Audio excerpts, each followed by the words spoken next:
Buenos días, mis amados hermanos, por la gracia de Dios. Estamos a un nuevo día. Vamos a orar para agradecer a nuestro Dios. Padre, muchas gracias por la vida.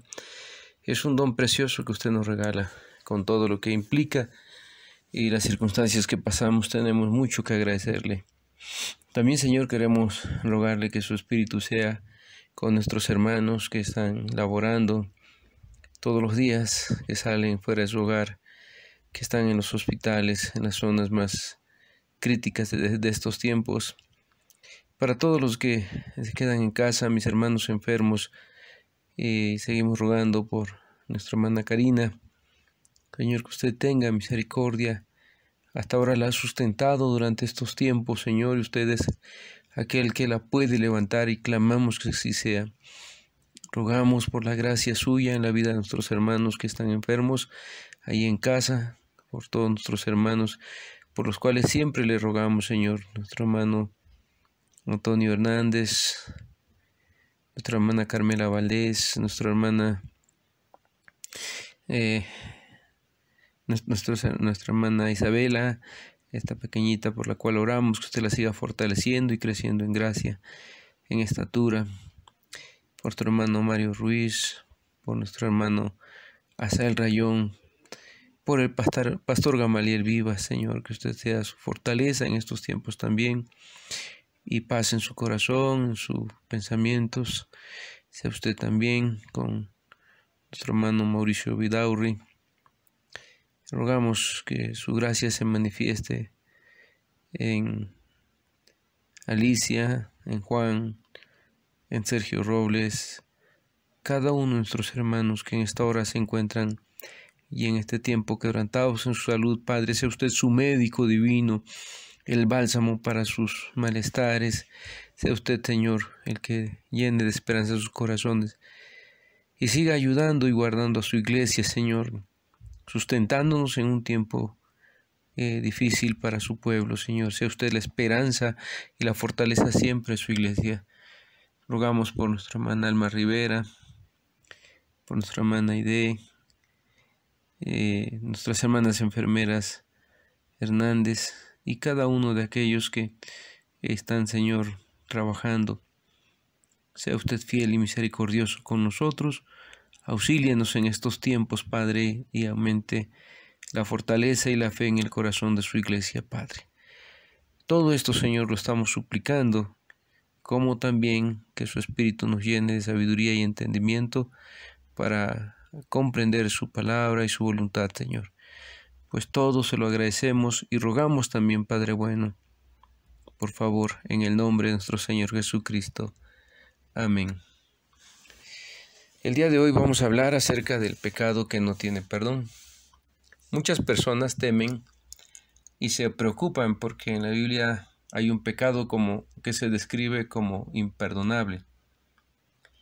El Evangelio siempre está ofreciendo gratuitamente el perdón a todos los que se arrepienten de sus pecados, pero hay un límite colocado en el umbral de este crimen. El pecado imperdonable sobre el que advirtió Jesús se identifica con la blasfemia contra el Espíritu Santo. Jesús declaró que este pecado no puede ser perdonado ni en el presente ni en el futuro. Así lo dice Mateo 12, 31, 32. Por tanto os digo, todo pecado y blasfemia será perdonado a los hombres, mas la blasfemia contra el Espíritu no le será perdonada. A cualquiera que dijere alguna palabra contra el Hijo del Hombre le será perdonado, pero al que hable contra el Espíritu Santo no le será perdonado ni en este siglo ni en el venidero.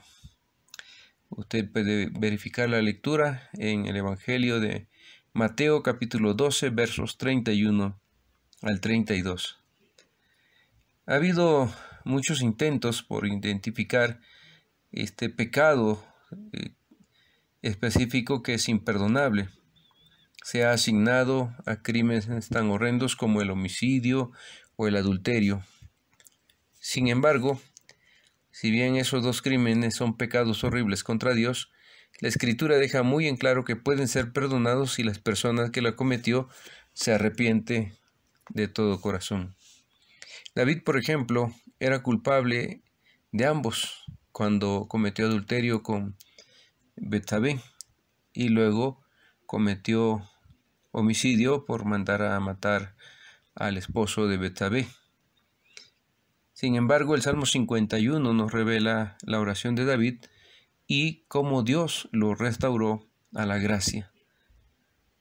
El pecado imperdonable con frecuencia suele ser identificado con la resistencia total y persistente de las personas a creer en Cristo. Como la muerte trae consigo el final de la oportunidad que una persona tiene para arrepentirse de su pecado y confiar en Cristo, la consecuencia de rehusarse a creer trae consigo el fin de la esperanza del perdón. Podemos decir que, si bien la resistencia total y persistente a creer tiene estas consecuencias, no explica de manera adecuada la advertencia de nuestro Señor Jesucristo relacionada con la blasfemia contra el Espíritu Santo. La blasfemia es algo que se hace con los labios, que involucra palabras. Aunque cualquier forma de blasfemia es un ataque grave al carácter de Dios, se la suele considerar perdonable. Cuando Jesús hace esta advertencia sobre el pecado imperdonable, debemos considerarla en el contexto de las acusaciones que estaban afirmando que él estaba en liga con Satanás. Su advertencia es seria y aterradora. Recuerden ustedes que a nuestro Señor Jesucristo lo acusaron de echar fuera a los demonios en el nombre de Belcebú. Eso es lo grave, esa es la acusación grave y seria, porque nuestro Señor Jesucristo, recuerden que cuando Él inició su ministerio, fue bautizado por Juan y el Espíritu Santo descendió sobre Él en forma de paloma, y la voz del cielo que decía: "Este es mi Hijo amado en quien tengo complacencia". Y Él mismo era movido y guiado por el Espíritu de Dios, el Espíritu Santo. Entonces, todos los milagros, todas las obras que Jesús hacía, las hacía por obra del Espíritu Santo. De tal manera que cuando los fariseos acusaron a Jesús de echar fuera demonios en el nombre de Belcebú, era una blasfemia, era una acusación muy tremenda que Jesús les lanzó esta advertencia tan seria y tan aterradora acerca de la blasfemia contra el Espíritu Santo. No obstante, sobre la cruz Jesús nuestro Señor oró para que los que habían blasfemado contra Él fuesen perdonados por causa de su ignorancia. Recordemos una de las 7 palabras expresadas por nuestro Señor es: Padre, perdónalos porque no saben lo que hacen. Lucas 23:34. Pero sin embargo, si las personas han sido iluminadas por el Espíritu Santo hasta el grado de saber que Jesús es verdaderamente el Cristo y luego lo acusan de ser satánico, han cometido un pecado que no tiene perdón. Mis hermanos, para tranquilidad de nosotros como pueblo de Dios, debemos saber, si nosotros estuviésemos luchando con nuestras propias fuerzas, nuestros propios recursos, podríamos cometer ese pecado imperdonable. Pero la verdad es que el creyente tiene el recurso, el auxilio del Espíritu Santo, y nosotros confiamos en que Dios en su gracia protectora guardará a todos los que son escogidos por Él de cometer dicho pecado. Es más, solo por el Espíritu confesamos que Jesucristo es el Hijo de Dios. Entonces, nosotros tenemos la enorme bendición de que el Espíritu Santo guarda nuestros corazones, nuestros pensamientos, para no cometer este pecado imperdonable. Cuando los cristianos fieles temen haber cometido dicho pecado, esta señal posiblemente ya nos está indicando que no lo cometieron. Ese temor reverente a fallarle a nuestro Dios, de hablar contra Él o contra su Espíritu, ya es la primera señal de que el Espíritu Santo está obrando en el creyente. Quienes cometan dicho pecado tendrán su corazón tan endurecido y se habrán abandonado tanto a su pecado que no sentirán ningún remordimiento. Son aquellos que la Escritura dice que Dios los abandonó a una mente reprobada, entenebrecida, oscurecida. Miren, aún en nuestra cultura, que es una cultura pagana y secular, las personas pueden ser reacias aún en este tiempo a blasfemar abiertamente contra Dios y contra Cristo. Aunque el nombre de Cristo lo puedan usar muchas veces y aún el Evangelio para ridiculizar al cristianismo con comentarios irreverentes, con chistes, mucha gente, la gran mayoría, evita relacionar a Jesús con Satanás. Tienen ese temor aún en este sentido de una cultura pagana como la nuestra. Vuelvo a repetir, solamente una persona que está con un corazón endurecido, abandonado por Dios, puede ser la que llegue a cometer dicha blasfemia y ya no sienta ningún remordimiento. Ahora también muchas personas, antes de conocer el Evangelio de Cristo, pudieron haber practicado el ocultismo y el satanismo, y en ese contexto pudieron haber en algún momento cometido este pecado imperdonable. Aunque la blasfemia radical ocurriera allí en ese contexto, aún para ellos podría haber esperanza, todavía podrían ser perdonados porque cometerían dicha blasfemia en la ignorancia todavía, porque no conocían del Evangelio de Jesucristo. Entonces, esta blasfemia básicamente no tiene perdón para aquellos que ya fueron iluminados por el Espíritu Santo, que conocieron que Jesucristo verdaderamente es el Hijo de Dios.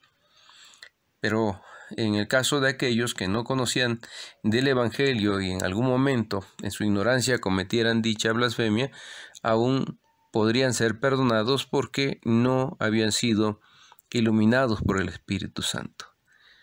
Qué hermosas reflexiones, advertencias y conocimientos nos da la Escritura para que aprendamos a tener confianza, aprendamos a vivir y también a predicar su palabra y dar esperanza a los que aún en este tiempo no conocen de nuestro Señor. Algunos pasajes bíblicos para la reflexión de este día son San Mateo 12, 22 al 32, Lucas 23 al 23, 34, 1 Juan 5, 16.